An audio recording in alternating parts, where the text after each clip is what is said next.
24-ാം തീയതി ഞാൻ രാവിലെ എഴുന്നേറ്റത് ഇനിയും പൂർത്തീകരിക്കാത്ത സ്റ്റിച്ചിങ് വർക്ക് ഉണ്ടല്ലോ, അതങ്ങ് കംപ്ലീറ്റ് ചെയ്യാമെന്ന് വിചാരിച്ച് ഞാനങ്ങ് മെഷീൻ ചവിട്ടി തുടങ്ങി. ജസ്റ്റ് ഒന്ന് ഫ്രഷപ്പ് ആയി. ഇനി ഒരു 3 പീസ് കൂടി ഉണ്ട്. ഇത് ലാസ്റ്റ് പീസാണ് തയ്ക്കുന്നത്. അപ്പം അതുകൂടി തയ്ച്ചിട്ട് എനിക്കൊന്ന് പുറത്തോട്ട് പോകണം.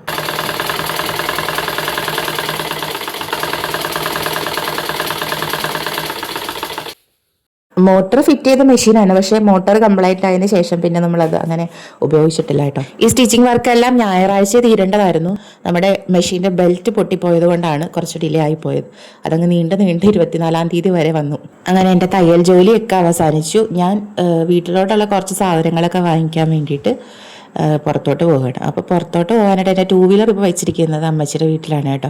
അഖിലിൻ്റെയും ജോസിയുടെയും വീട്ടിലാണ്. കാരണം നമ്മുടെ ഫെൻസിങ് മോഡിഫിക്കേഷൻ അവിടെ നടക്കുന്നത് കൊണ്ട് നമ്മുടെ വണ്ടി അകത്തോട്ട് കയറ്റാനോ പുറത്തോട്ട് ഇറക്കാനോ ഒക്കെ ഇച്ചിരി ബുദ്ധിമുട്ടുള്ളത് കൊണ്ടാണ് ഇവിടെ വെച്ചേക്കുന്നത്. ഞാനിവിടെ വന്നപ്പോഴത്തേക്ക് ഇവരണ്ണനും തമ്മിയും കൂടെ ഇവിടെ ബെത്ലഹേം പണിതുകൊണ്ടിരിക്കുവാണ്. ഇതാണ് എൻ്റെ അഖിലിന് നല്ല ക്രിയേറ്റീവ് മൈൻഡ് ഉണ്ട്. അഖിലിനെ ഇങ്ങനെ അസിസ്റ്റ് ചെയ്തുകൊണ്ടിരിക്കുവാണ് ജോസിയുടെ ജോലി. ഞാനങ്ങനെ വീട്ടിലോട്ടുള്ള സാധനങ്ങളൊക്കെ മേടിച്ച് തിരിച്ച് വന്നതിന് ശേഷം നമ്മൾ സ്റ്റിച്ച് ചെയ്ത് വെച്ചിരുന്നതെല്ലാം ഫിറ്റ് ചെയ്ത് കേട്ടോ. കർട്ടനും അതുപോലെ തന്നെ കവറിങ് ക്ലോത്തും അങ്ങനെ ടീപ്പോയിൽ വിരിക്കാനുള്ളതും ടേബിൾ ഷീറ്റും എല്ലാം ആകെ മൊത്തം ടോട്ടൽ ഇപ്പോൾ ഒരു റെഡ് ആൻഡ് വൈറ്റ് തീമിലാണ് കേട്ടോ. ആ ഒരു റൂം ഫുള്ള്. എനിക്ക് ഏറ്റവും ഇഷ്ടപ്പെട്ടത് ഈ ഡൈനിങ് ഏരിയ ആണ് കേട്ടോ. ഈ പുൽക്കാഡോട്ടിന്റെ ഈ ഒരു ക്ലോത്ത് എൻ്റെ ദൈവം ഒരു രക്ഷയില്ല. ഇവിടെ ഇങ്ങനെ കവർ ചെയ്ത് പെട്ടി പോലെ ഇരിക്കുന്ന ആ ഒരു സാധനം എന്താണെന്നുള്ളത് എന്നോട് 1-2 പേര് ചോദിച്ചിട്ടുണ്ട്. അതിന്റെ കസ്റ്റോഡിയൻ എനിക്ക് പെർമിഷൻ തരുവാണെന്നുണ്ടെങ്കിൽ തീർച്ചയായിട്ടും ഞാൻ റിവീൽ ചെയ്യാം കേട്ടോ അതെന്താണെന്നുള്ളത്. പുൽക്കൂടും ട്രീ അറേഞ്ച്മെന്റും റൂം അറേഞ്ച്മെന്റും അതുപോലെ തന്നെ സാധനങ്ങൾ വാങ്ങിക്കുന്നതും എല്ലാം ഒരു 6 മണിയോടുകൂടെ ഫിനിഷായി കേട്ടോ. ഞാനും ഒന്ന് റിലാക്സ്ഡ് ആയിട്ട് ഇപ്പോൾ മൊത്തത്തിലൊന്ന് കറങ്ങി നോക്കുവാണ് എന്തൊക്കെയാണ് എവിടെയൊക്കെയാണ് സൂപ്പറാണോ എന്ന്. അപ്പം ഞങ്ങൾ ഇനി ഞങ്ങളുടെ കരോളിന് വേണ്ടിയിട്ടുള്ള വെയിറ്റിംഗിലാണ്. കരോൾ വന്ന് പോയിട്ട് വേണം നമുക്ക് 25-ാം തീയതിയിലേക്കുള്ള കാര്യങ്ങളൊക്കെ ചെയ്യാനായിട്ട്. സത്യത്തിൽ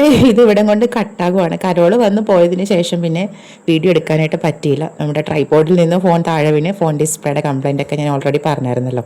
ഫോൺ കംപ്ലൈൻ്റ് ആയതോടെ ഞങ്ങളുടെ ബിൻചാട്ടൻ്റെ ഭാഷയിൽ പറഞ്ഞിട്ടുണ്ടെങ്കിൽ ഞാൻ ആകെക്കൂടെ അങ്ങ് ഡെസ്പാച്ചായി. ഷെയർ ചെയ്യാൻ പറ്റാത്ത ഒരു സന്തോഷം എനിക്കിപ്പോൾ എൻജോയ് ചെയ്യാൻ പറ്റുന്നില്ല. കരോളിനെ റോട്ടീനെ സ്വാഗതം ചെയ്യാനല്ല കേട്ടോ അമ്മച്ചി അവിടെ പോയി നിൽക്കുന്നത്.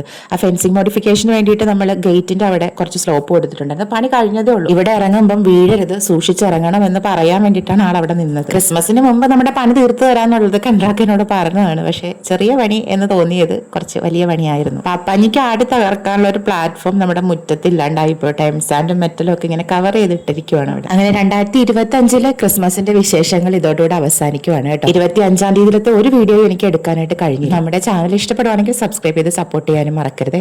അടുത്ത വീഡിയോയിൽ വീണ്ടും കാണാം.